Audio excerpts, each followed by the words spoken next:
My life was built on quiet order, the Dewey Decimal System, and the comforting scent of old books. But one night, a routine traffic stop shattered it all, twisting a librarian into an accused drug trafficker and a prisoner. The smell of old paper and dust is my comfort scent. For 10 years, I've been a librarian in a small, quiet corner of the city. I'm not just the lady who shushes you. I'm the one who runs the after-school reading program for kids whose parents work late. I'm the one who helps senior citizens figure out how to use the internet to video chat with their grandkids.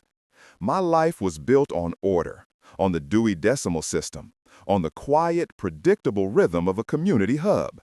My biggest thrill was getting a first edition of a local author's novel donated. My biggest drama was trying to track down a perpetually overdue copy of The Cat in the Hat. That was my life. Quiet, simple, and good. That night, I was driving home later than usual. We'd had a fundraiser, a readathon to buy new computers, and it had been a huge success. I was tired, but in that happy, fulfilled way you feel after a long day of meaningful work.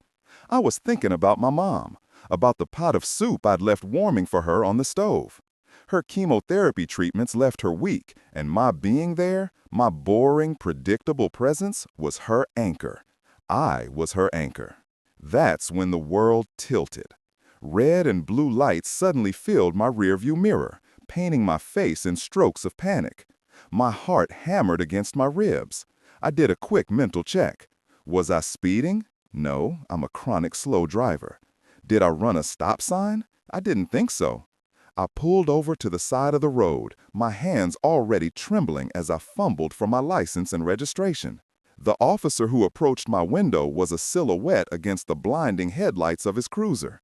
He moved with a slow, deliberate swagger that set my teeth on edge. When he leaned down, his face came into the soft glow of my dashboard lights. He was youngish, with a sharp jaw and eyes that were unnervingly still. A small, self-satisfied smirk played on his lips. His name tag read, Davis. "Evening, ma'am," he said, his voice a low drawl. "You know why I pulled you over?" "No, officer, I don't," I said, my voice barely a whisper. I handed him my documents.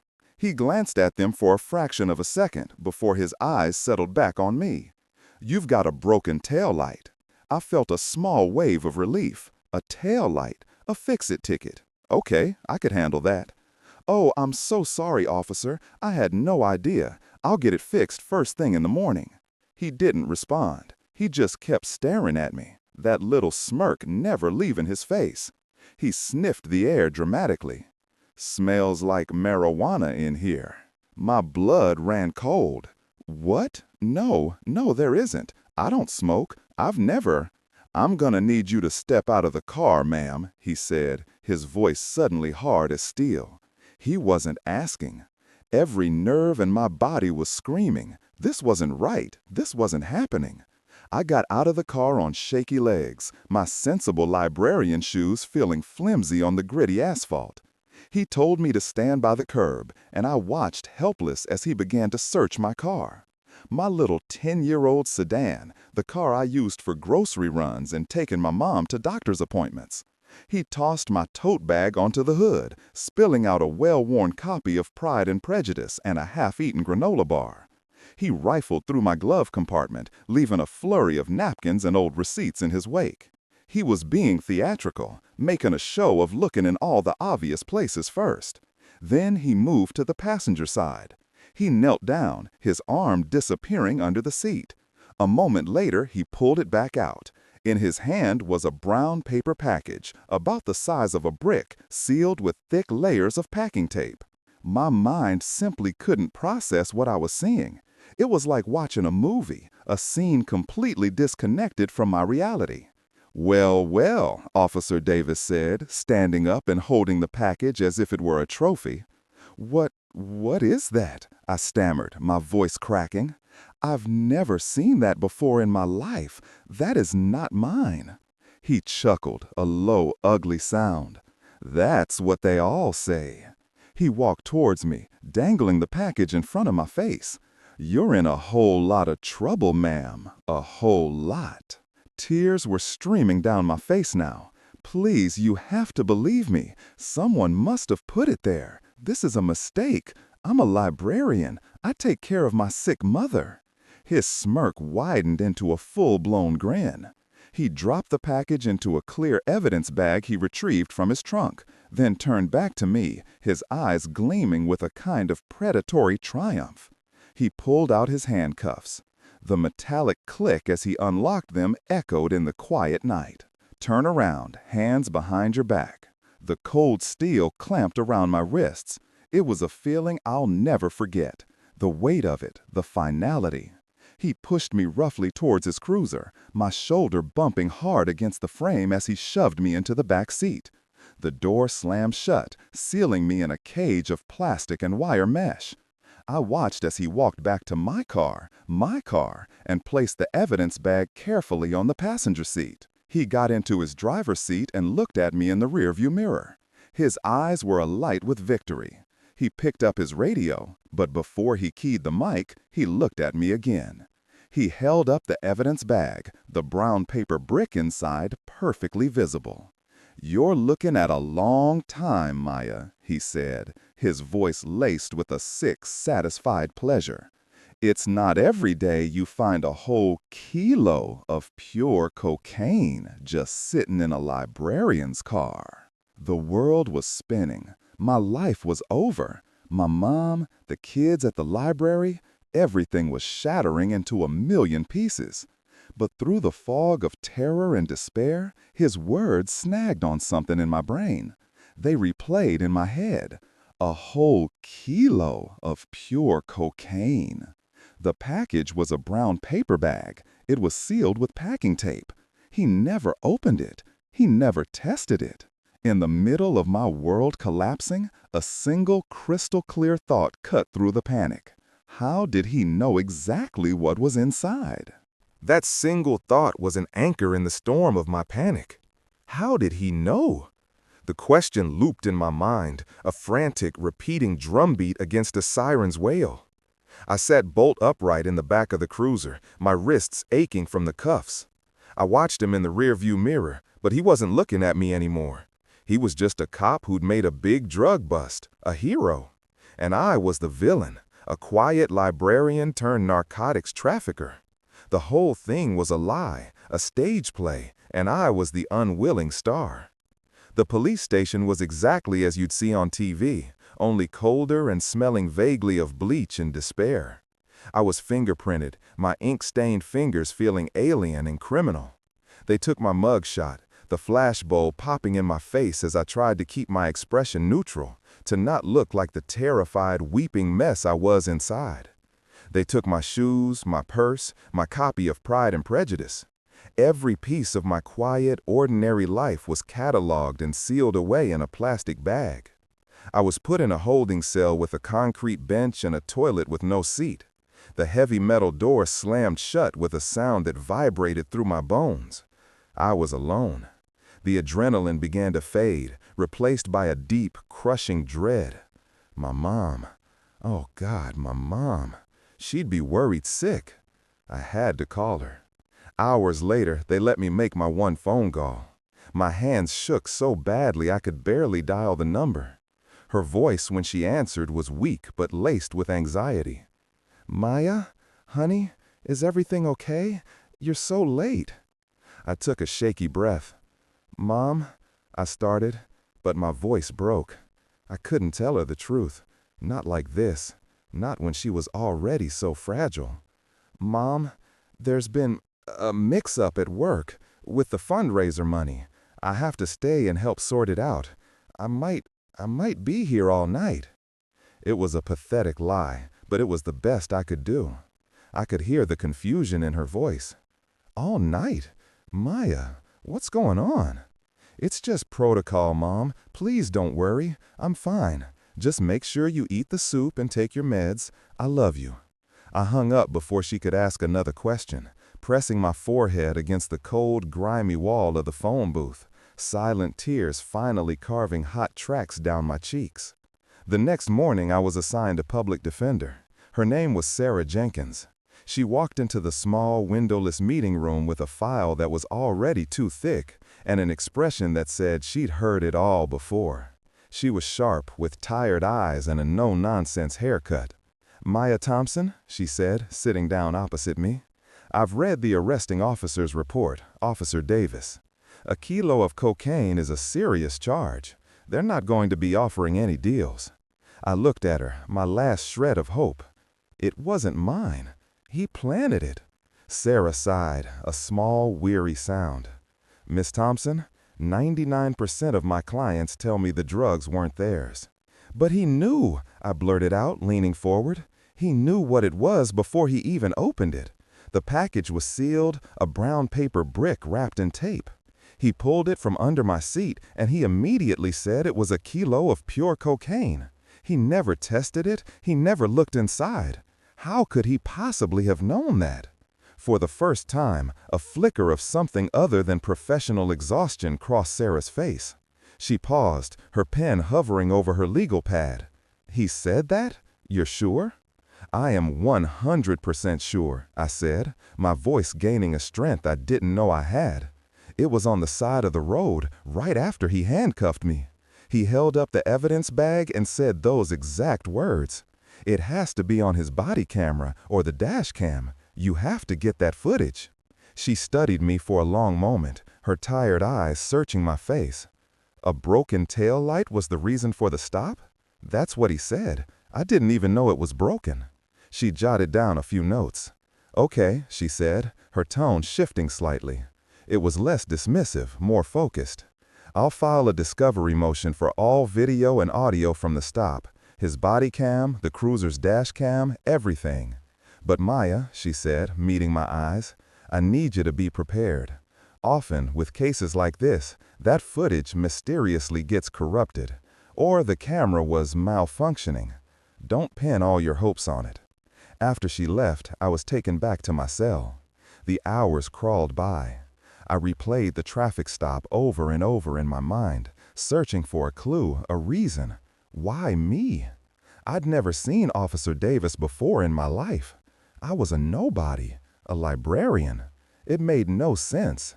There was no motive, no reason for a cop to target me specifically. It had to be random. A terrible, life-destroying roll of the dice. It felt like an eternity, but it was probably the next day when Sarah returned. The look on her face was completely different. The weariness was gone, replaced by a sharp, cold anger. She didn't even sit down. "I got the dash cam footage," she said, her voice low and tight. "The audio is crystal clear.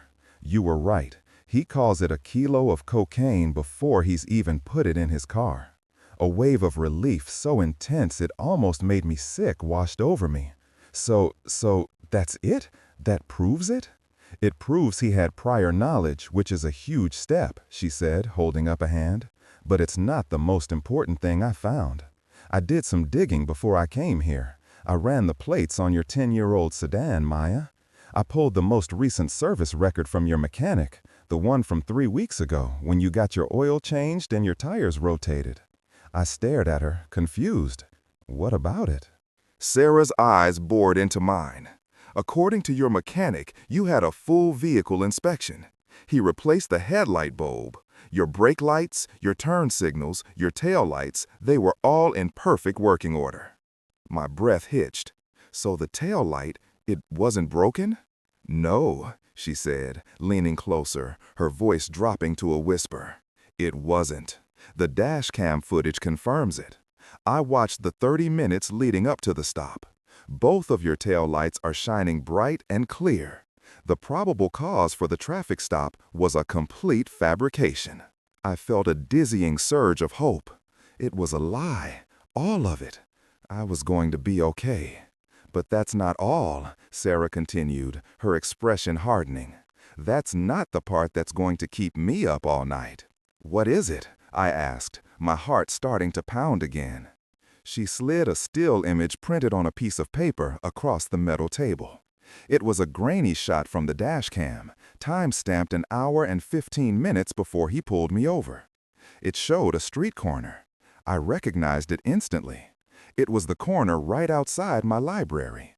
And, parked there, half hidden by a large oak tree, was Officer Davis's cruiser.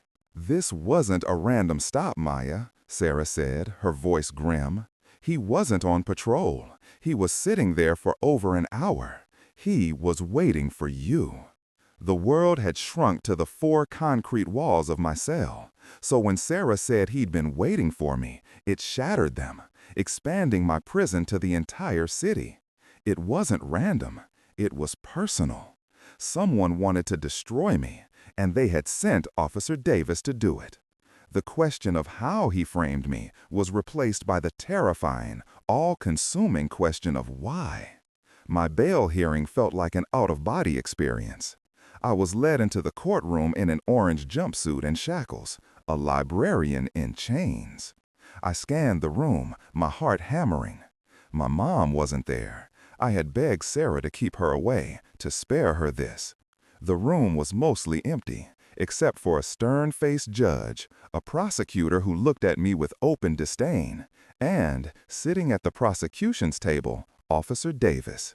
He was in his crisp uniform, looking proud and professional. He caught my eye and gave a subtle, almost imperceptible nod, the same smug smirk playing on his lips. It wasn't a greeting, it was a promise. The prosecutor laid out the case against me in stark, brutal terms. A major trafficker hiding in plain sight, she called me, a danger to the community. She requested bail be denied.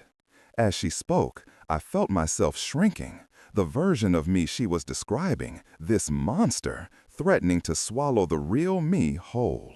Then Sarah stood up. She spoke calmly, her voice a steady counterpoint to the prosecutor's fiery accusations. She started with the taillight.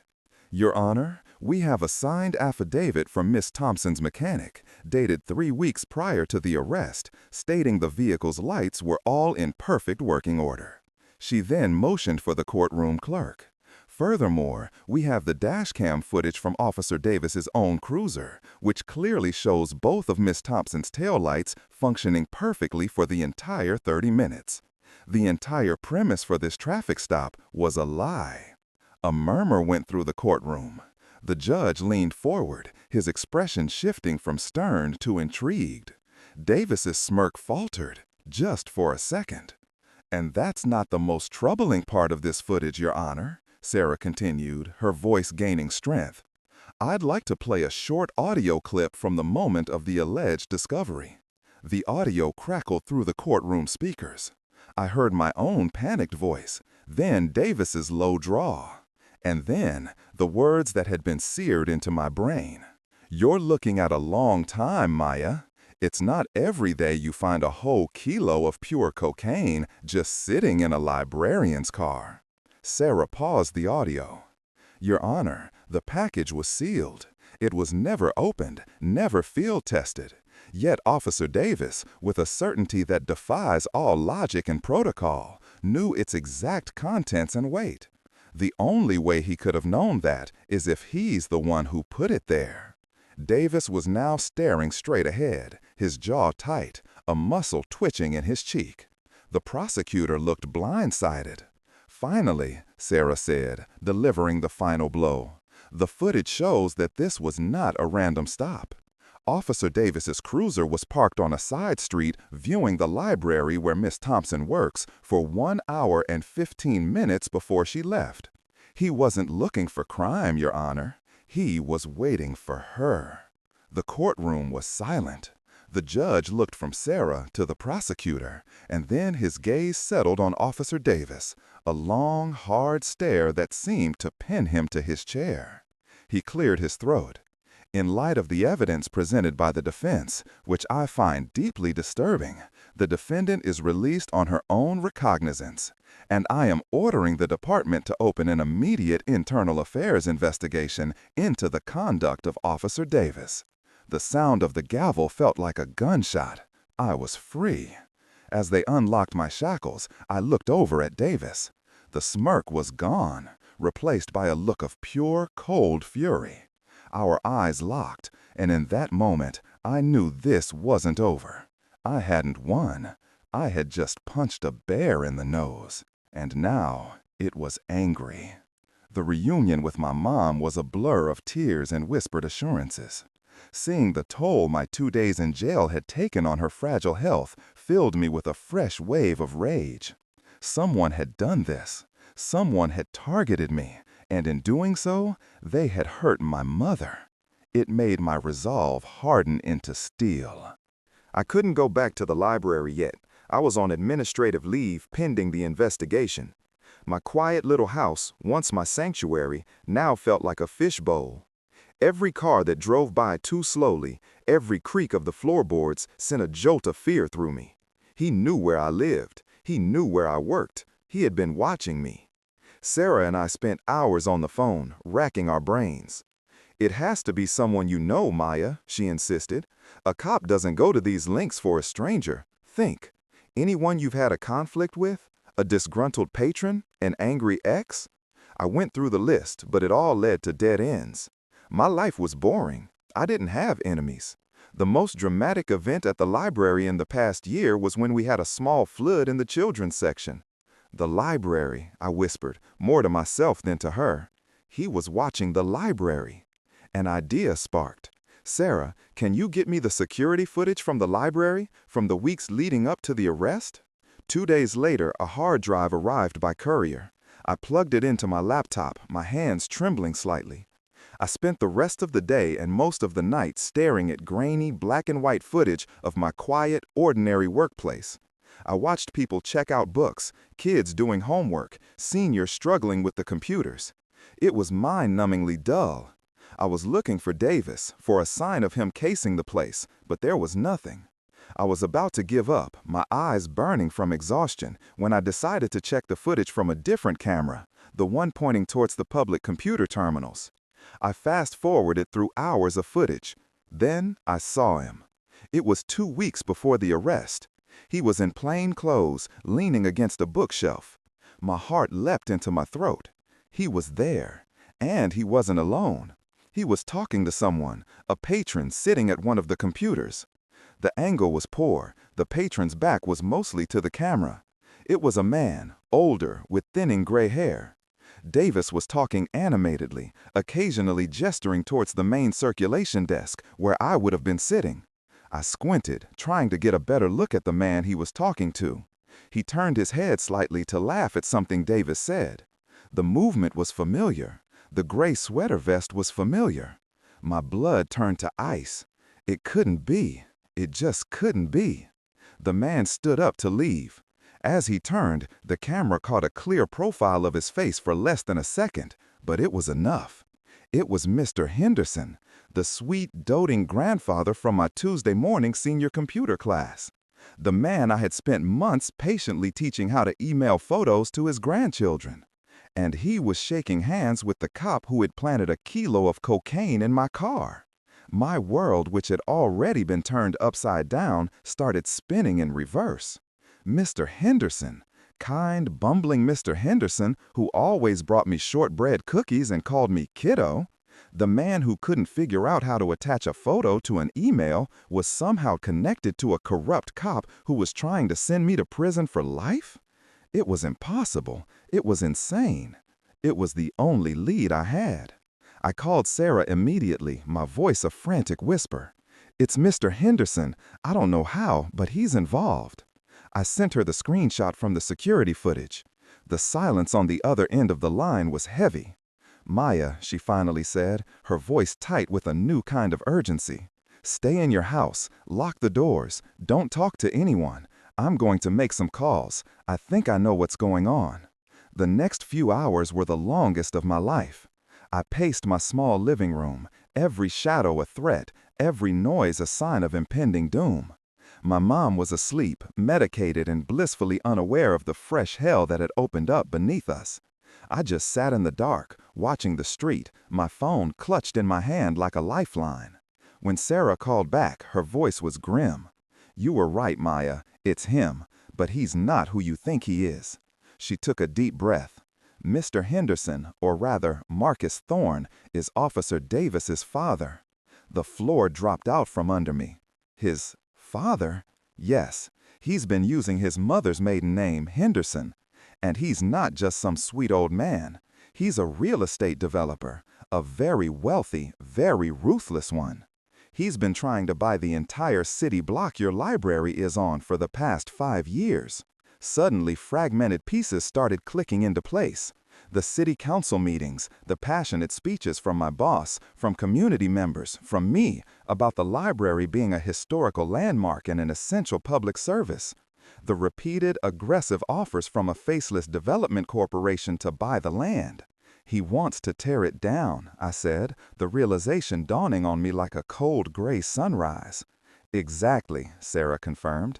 And the library board, largely thanks to your advocacy and the community support you've rallied, has refused to sell.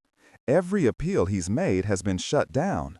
You, Maya, have been the face of the opposition, the quiet, determined librarian who keeps getting in his way. The sheer, diabolical simplicity of it was breathtaking. If I, the beloved community librarian, was publicly disgraced and sent to prison as a major drug trafficker, the community's morale would be shattered. The heart of the opposition would be ripped out. The board would likely buckle under the renewed pressure. Marcus Thorne would get his condos, and his son, Officer Davis, was the tool he used to make it happen. It wasn't just about the library, Maya, Sarah added, her voice softening. I checked Thorne's financials. His company is leveraged to the hilt. He's on the verge of bankruptcy. This condo project isn't just another deal for him. It's the only thing that can save him from financial ruin. He was desperate. Armed with this knowledge, Sarah went to the district attorney, not the one who had tried to deny my bail, but a supervising attorney from the Public Integrity Unit. She laid out everything. The fake traffic stop, the dashcam footage, Davis's impossible knowledge of the drugs, the library security video showing him with his father, and the clear, powerful motive connecting it all. It was a perfect, damning chain of evidence. The hammer fell fast and hard. Warrants were issued. I watched on the local news as a stoic, unblinking Marcus Thorne was led from his sprawling mansion in handcuffs. There was no bumbling grandfather act now, only the cold, hard face of a cornered predator. The real satisfaction, though, came from the footage of Officer Davis. They arrested him at the precinct, right in the middle of the squad room. The smirk was gone for good now, replaced by a look of wild-eyed disbelief and panic. The hero cop being cuffed by his own colleagues. He looked small, pathetic, stripped of the power he had so gleefully abused. My case was dismissed with a formal apology from the DA's office. Thorne and Davis, facing a mountain of evidence, turned on each other. Davis took a plea deal, confessing to everything in exchange for a lighter sentence, testifying that his father had masterminded the entire plot, providing him with the drugs and the plan. Marcus Thorne, the man who tried to destroy my life over a piece of real estate, was convicted on multiple felony charges, including conspiracy, bribery, and evidence tampering. He'll likely spend the rest of his life in prison.